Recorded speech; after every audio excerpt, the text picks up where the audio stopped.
वफाकी वज़ीर दाखिला ने अली अमीन गंडापुर को तमाम तर सूरत हाल का जिम्मेदार ठहरा दिया। मोहसिन नकवी ने दावा किया है कि पीटीआई काफिलों से पुलिस पर फायरिंग और आंसू गैस की शेलिंग की गई। मुजाहिरीन के हमलों में 85 पुलिस एहलकार जख्मी हुए।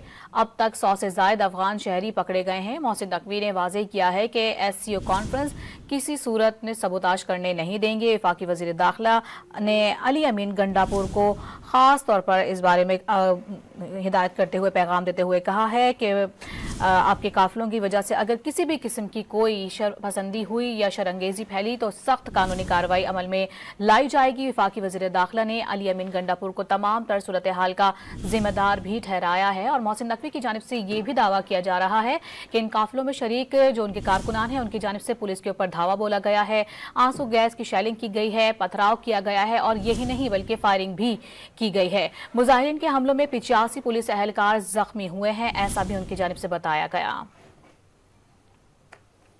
की जगह थी जहाँ पे हमने ब्लॉकेट लगाया हुआ था और जहाँ से वो अभी आगे निकले हैं CMKP के,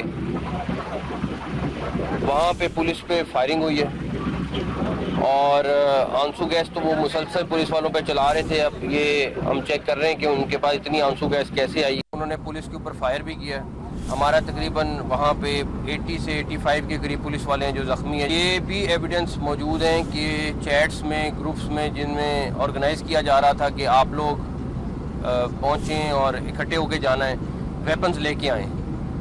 ये बन्नू और ट्राइबल एरियाज़ के जितने लोग आ रहे हैं वो सबको इंस्ट्रक्शन दी गई कि आप वेपन लेके जाएं। और दूसरे नंबर पर कि ये सारा एहतजाज अगर है तो फिर ये अगवान नेशनल कहाँ से आ रहे हैं। इसी सूरत SCO कॉन्फ्रेंस को सबोटाज नहीं करने देंगे हम।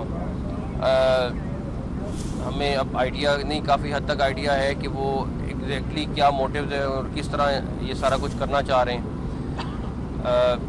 इस सारी चीज़ की ज़िम्मेदारी डेफिनेटली जहाँ से ये इंस्ट्रक्शंस पहले आई उनकी लीडरशिप से और उसके बाद प्रैक्टिकली इसको अगर कोई इम्प्लीमेंट कर रहा है तो वो CMKP के हैं जिनकी ज़िम्मेदारी है और इस सारी सिचुएशन के ज़िम्मेदार CMKP के हैं।